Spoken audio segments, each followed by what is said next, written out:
No, you do on the middle. Let's take that down right there.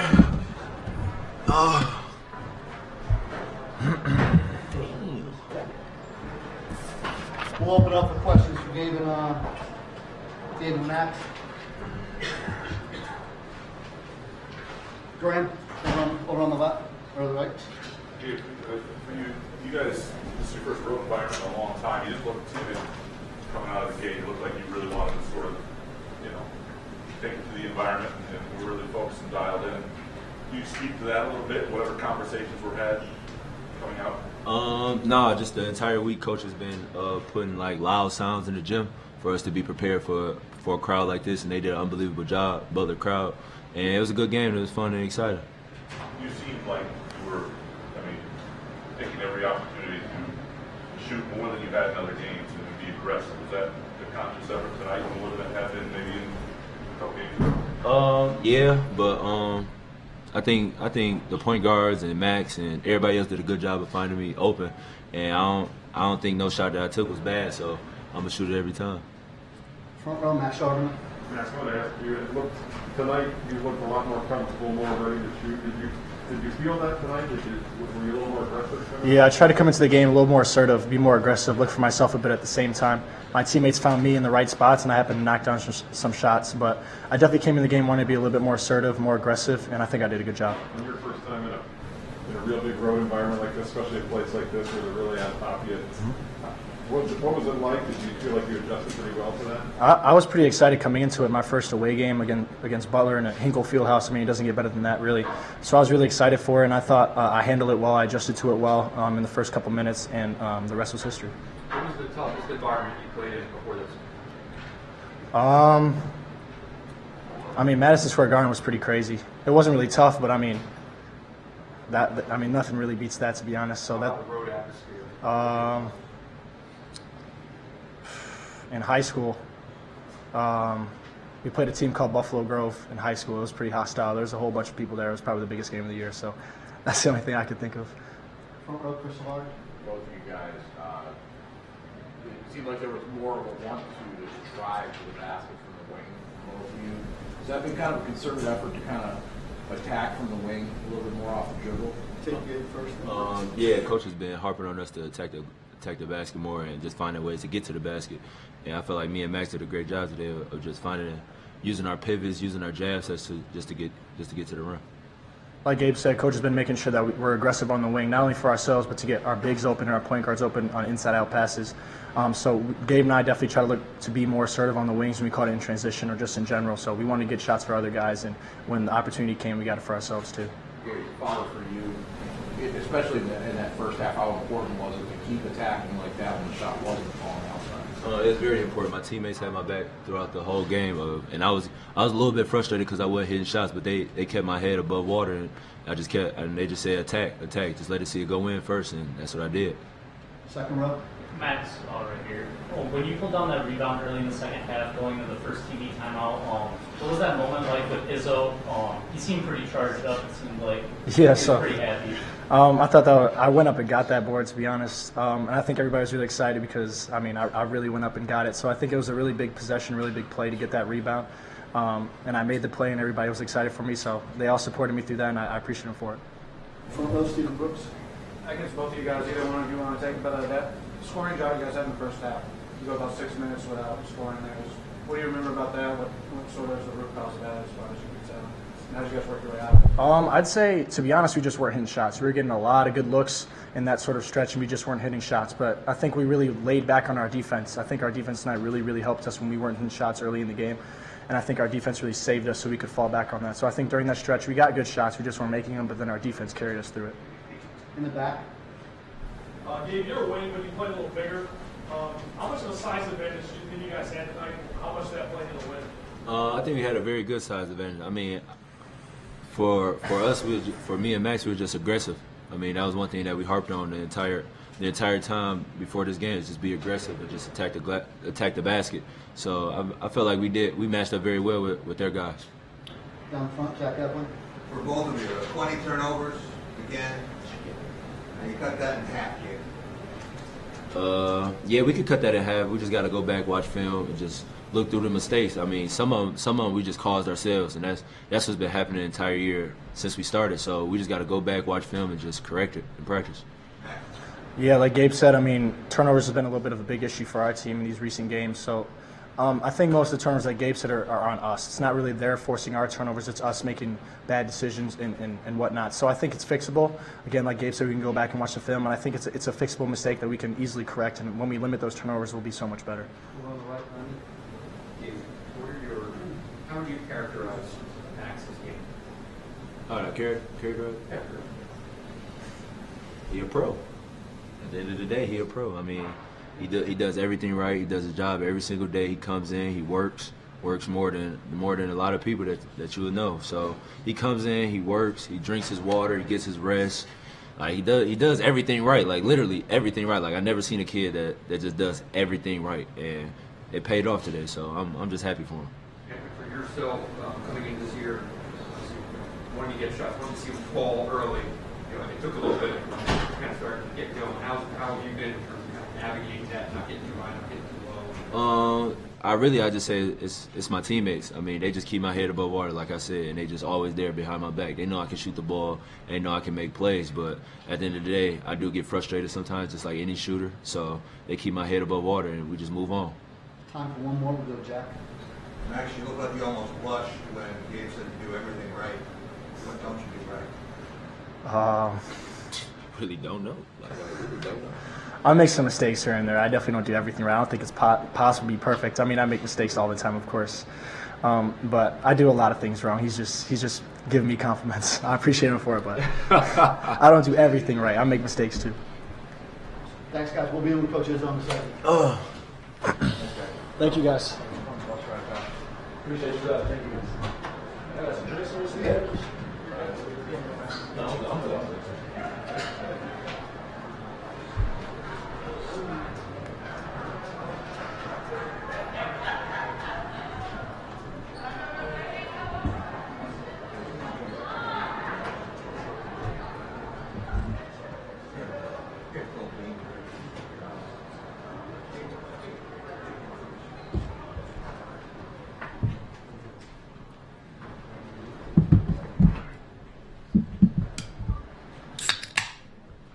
Start with an opening statement, Coach, and we'll go questions.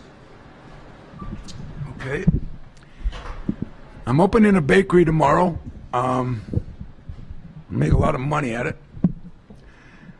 As good as we played, I have to start out with the disappointment of the turnovers, but I'd like to say that to all the people down here, this was a thrill for me. This was a bucket list thing, and it met every expectation. When I pulled in with the bus and kids were circled all the way to the football stadium, you drive through the neighborhood and all of a sudden the Hinkle arena pops up. It reminds me of going to Lambeau Field back in my days, right in the middle of the community and the neighborhood, and the crowd was awesome. I really think Lavelle has done a hell of a job here, but when you walk through the hallways and you see some of the great coaches like Thad and Brad and, everybody that's been here, and of course I have a couple bad memories of a Final Four, but good memories for Butler. But other than Gene Hackman not showing up, I can't believe you people from here wouldn't have done that for me. It was a hell of a day, and we played probably as well defensively as you've seen a Michigan State team play in a few years. I thought we really got after it solid. Both of us struggled there in that first half. We got that 22-12 lead, and we couldn't make a basket for what seemed like forever. But what you try to do in your offense is you try to get good shots. I thought Joey Hauser, every shot he took was good. Just missed them. We missed some really good shots, as I'm sure Lavelle felt like they did. But that team, I watched them on film. They're going to be a good team. He's done a hell of a job here. Like everybody, he's got to get everybody back together, and I'm sure they will. I think it was a game that we played solid enough to have a lead and not let the crowd get too much into it, but it wasn't a 20-point game either. Don't kid yourself. So questions, I'll take them. Chris? falling early, particularly for Gabe. What did you tell those guys at halftime? I mean, to stay aggressive, and how much have you been on him and Max to kind of attack north and south in the wing? Well, I thought both of them did, but with the turnovers that Gabe has committed in a couple games, we're trying to find the happy medium right now. We wanted to get the ball in more inside. I thought they did a pretty good job. I mean, we got it in there, and Marcus. Marcus had a block party. That really changes your defense, like a Jaren Jackson. He was great on that. But I told Max. Max and I spent some time this week. He's, I guess, struggling a little bit if you call 2 games in and missing some shots, struggling. But today, what impressed me most was he took a challenge. He had to guard a couple of those guards that are damn good players. And then the second, at halftime, he said, I haven't gotten a rebound. So we really got on our wings about that. He got 2 or 3 monster rebounds second half. If we get a little solider out of our point guard, I'm not worried about Joey and Malik. And Marcus is getting better each game. We got to get him the ball a little bit more, and that falls on my shoulders. What did it mean for you personally? Every year, but this year, particularly to play the Gavitt games to represent Big Ten. Well, it meant a lot to me because Danny Gavitt's a good friend of mine, but Dave Gavitt was a special human being, and when Jim Delaney talked to me about this thing few years ago, I've watched that 30 for 30 on the Big East and what Dan Gavitt did. He was an icon, or Dave Gavitt, and Danny's going to be an icon because he's special to all of us too. But I love nostalgic things. I love to be involved with the people that built us, whether it's our former players or whether it's people like Dave Gavitt. So for us to be connected in that respect, and with a great conference like the Big East, it's a conference that nobody forgets about. And then coming to Indy is one of my favorite places. Got a chance to spend a day or two in a Final Four here over the years, and I love Indianapolis, and Hinkle Fieldhouse sure didn't let me down in any way, shape, or form. So, yeah, special day. And then my radio guy says it was my 900th game. What a way to celebrate 900 games. Now, Krzyzewski and those guys have 9,000 wins. I just have 900 games, but 900 is something. So I'm going to take advantage of 900 games. Tom, they missed 47 shots. How much of that can your defense take credit for? They missed 47. It's hard for me to read these things, I keep arguing with the NCAA. I'm either getting older or I can't see those things. But I think our defense had something to do with it. I thought they missed some shots just like I thought, their defense had something to do with us, but we missed some shots too. And I told Lavelle that after the game, But he runs some nice stuff. We put in more than Big Ten prep for this game, and we had 4 days, and I think that helped us some. But I thought our defense, was at the end when they drove us. How many times they get to the free throw line? I'm asking because I can't read it. You think that's funny? Wait till you get older. All right. 18, and they had some at the end. So I think we did a decent job of defending without fouling, and we did a decent job of contesting shots, but they made a couple big ones too. That team's going to get better. They just got that point guard back, Thompson.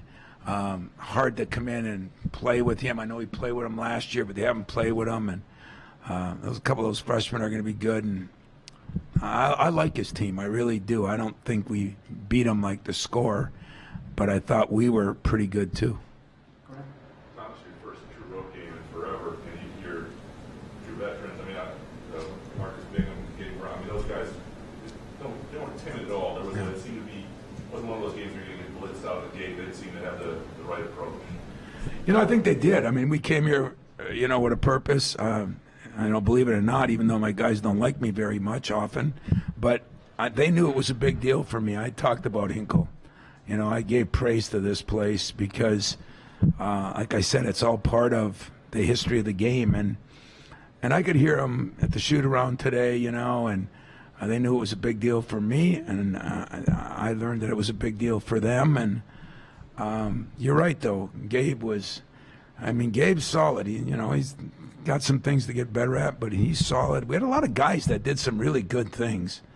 Our freshmen, not only, Jaden Akins, he played pretty good. So we didn't look like an intimidated group. And I said, to win on the road, you got to have toughness and togetherness. That's what you need on the road. I thought tonight we had a little bit of both, and something to build off of. Tom, I know it's a small sample size, but right now Marcus is averaging over 3 blocks a game. He blocks over 1 in every 10 shots he sees. From what you've seen from him in his play and in his attitude, do you think this is something you can keep up at this rate? I do. Marcus has had a hell of a spring, summer, and fall. Marcus has improved academically. Marcus has done what a lot of us did back in college. You mature as you get older. Sometimes it takes a little longer, but he's made some serious progress. He's not a lot heavier, but he's a lot stronger, and that's a credit to him, because when you're 7 foot, 220 pounds, weightlifting isn't your favorite thing. And he went to work, May, June, July, August, September, October, and so I'm, a little disappointed that first half on a couple of things, and then he bounced back and played with some vigor, and he got up on those ball screens, and that was a load, because they bring ball screen after ball screen after ball screen. You mentioned about the toughness and together bus down here. Why? Division II, baby. Northern Michigan, Hinkle Fieldhouse, all the regions, Hoosiers. We should have stopped at a farm on the way down here, but I usually, especially on a school day, but we look at our university and we said, they talked to us about, can you try to get a bus trip in here and there, and to save some money because of everything that's happened. And so I planned this early. I said, we'll do it, and it was, it's a straight shot. It's an incredible city and town, and the trip here was great, and trip back will be good. It'll be a little better now than it would have been, but yeah, it just, every once in a while, it's good to get back to reality. We live in Disneyland, and Garland and I, I'm going to see if I can put AJ and Tyson, up in those coat racks about on the top of the bus. That's where Garland and I used to sleep, and so I think I'm going to stick their butt back there when I get rolling. Asked Gabe about Max, and he said that he doesn't make mistakes. It seemed like he was kidding. And I wonder, for you having a freshman, are you looking for stuff to grade Max on, or it's funny. You have some of these players. Gary Harris was one that make very few mistakes, and he's a 3.8 student. He comes in every day with a gallon of water, and he's shooting. I talked to the trainer. He's getting his workouts. I said one day, I got on him the first game, and he looked at me kind of strange, and then I realized, why wouldn't he? I haven't been on him since he got here. It's not even any fun, to coach him sometimes. So I asked the team, who am I on the least? They said, Max. I said, why? And they answered the same way I did, because he doesn't do a lot of things wrong. And he's solid as the day is long. He's going to be a special player, because when he isn't playing as good, like he had a game or two, he's in there wanting to learn, wanting to go more. He's a sponge. Yeah, you guys will like him too. I don't know how he is as an interview yet, since he's young buck, but he's got a lot of positive things. So I guess what I'm going to say is we got to grow. I mean, we got a long way to go. We're nowhere near, you can't turn the ball over like this and really come up with anything, but I think we're going to get better, and our goal is to get better every day right now. And so, I'm hoping that on Saturday our football team can go to Columbus, and then we play after. And I had this dream that we beat Ohio State, and Mel brought his whole team to halftime, so maybe it'll happen. But that's what I'm looking forward to, and us taking another step. And I do want to thank all of you from Butler. I mean, when you walk in here, it was just like the movie. I mean, people thanking me for coming, people shaking your hand. It was, we all could learn something from the way that you guys all handled us. And so my hat's off to all of you, and see if we can get better. Thanks a lot. Love Marcus Bingham in the hallway if anybody wants to grab him. Yeah.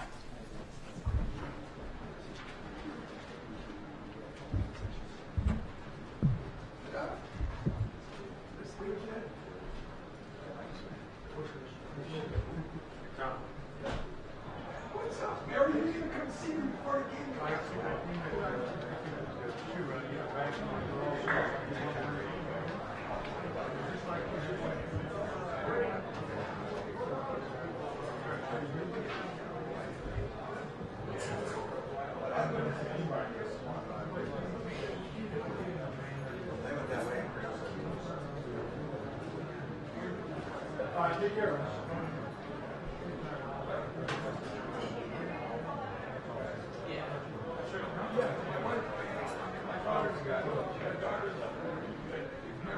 Is that okay?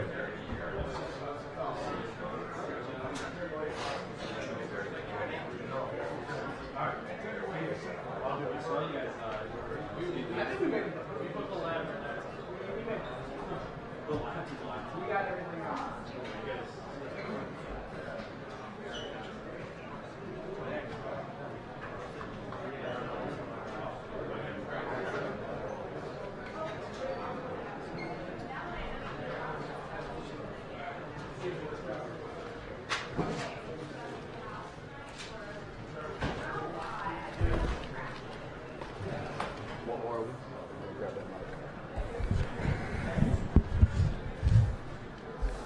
All right, we'll have Coach start with a quick opening statement, and then we'll take whatever questions you have.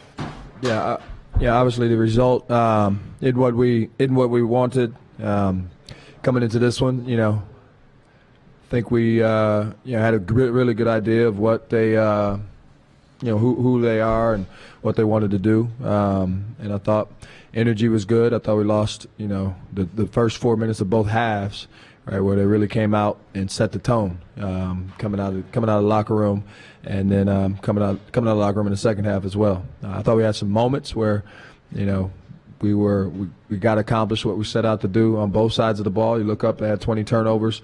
We had some breakdowns in there, but I thought our effort was there. Now it's just playing smarter and slowing ourselves down, especially offensively. I think we had some shots that we can make that didn't fall, and then we can't let that affect us on the other end of the court. So just having a little more mental toughness as the game's flowing on, not allowing our offense to affect our ability to defend on the other end and be connected. So we'll learn a lot. Obviously, great program, right? Great coach with Coach Izzo, and a lot to learn, especially early here in the season for whether you win or lose. Right? It's not. It's about learning and growing and knowing that there's a better version of us, right, coming on the other side, and we just got to take the feedback and get better.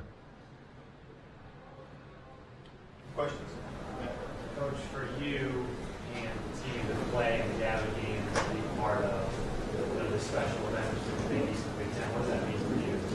Yeah, it's a heck of an opportunity. Obviously, you look at the Big East. The last 2 days, we're playing in one of the best conferences, if not the best conference in the country, and so learning a lot about ourselves to be able to bring our best to the table. So these opportunities are cherished, right? Because you get tested early, and it just sets you up to be able to compete in the Big East. Right?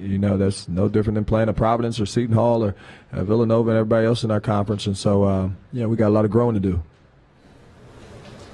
Val, how much do you think losing Bryce in the first half affected you, and any kind of update on his condition? Yeah, obviously, Bryce's impact, on the glass and in our offense, right, playing through him, and but it's nothing that that we're not gonna make any excuses, right? He's a big part of our unit.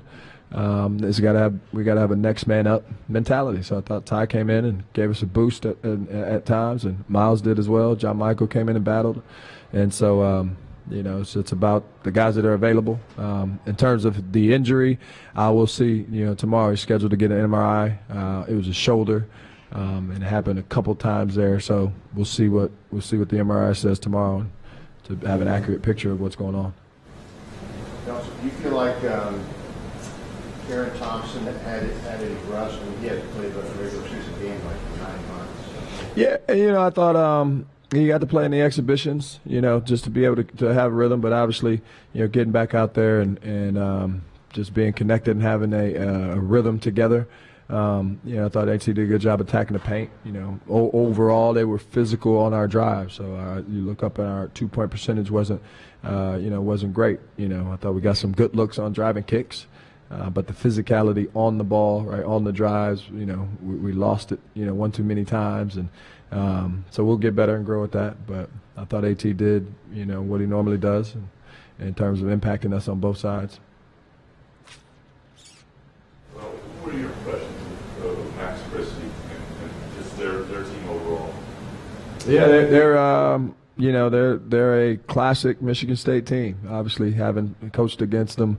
Being in the Big Ten for a while there at Iowa and Michigan. They've got long athletic wings in Brown and Christie that do the same thing that Shannon Brown and Chris Allen and Darrell Summers and all those guys did running the wings. And their point guard play was good last night. They had 9 assists, 5 turnovers. I think Christie's, you watched him in high school and AAU stuff, and he's just you like how as a young guy he had a maturity to his game and kind of let it come to him. And then the second half hit a couple big ones. Right, we hit a 3 and we had a little momentum, and he responded back with a 3 to kind of reset. So as a young player, those are big time shots, and he's only going to get better. Say, Ty, what was Michigan State doing defensively to make you have to settle for so many 3-point attempts? I think 30 or 56 shots for threes.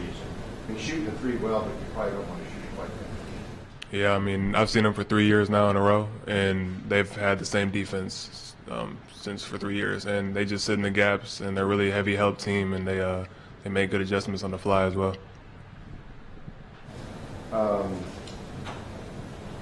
Did you feel like that switching to that zone defense in the first half really kind of slowed Michigan State down for a while, almost allowed you guys to get back into it?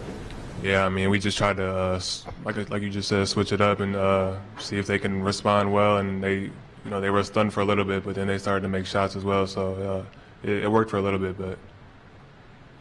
But were you kind of hoping that just sometimes just changing the defense, maybe would slow down the tempo because they were playing really fast? Yeah, I think that that transition's 1 and the rebounding is 2 when you're playing Michigan State teams, and so they had gotten in the rhythm there early, coming out of the gates with 11, and so just trying to keep them off balance, right? Obviously, and thought our guys did a good job. They were stuck there on 22 for a while. We just needed to figure out how to find some easier looks, at the basket and in the paint. And didn't do a great job there, so got to do a better job on offensively, right? Opening up some space and finding matchups and things like that, on the offensive side of the ball to make the game a little easier for each other. Jair wasn't playing quite as many minutes as he had been. Was that more for defensive reasons or offensive? No, I just it's kind of flow of the game. I thought he came in and had a couple good looks early, and then defensively. Size, obviously with their size on the wings, so we wanted to be a little bigger. So then that's our team's gonna have to, all of them, get used to that. I thought, we were trying to find a good lineup, at times in the first half, with Bryce coming out that could give us some advantages. And so all of those guys are gonna have to. There's gonna be nights where they play a lot, and there's gonna be nights where they don't play as much. It just depends on, the flow of the game.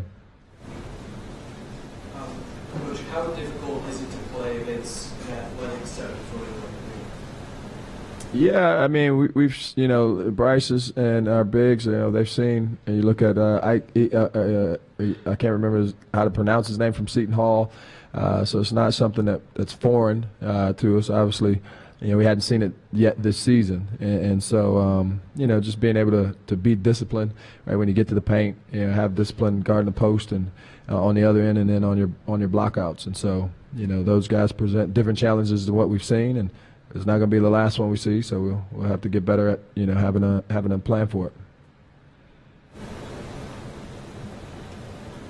Anything else for either Coach or Ty? Okay. Thanks, everybody. Thank you.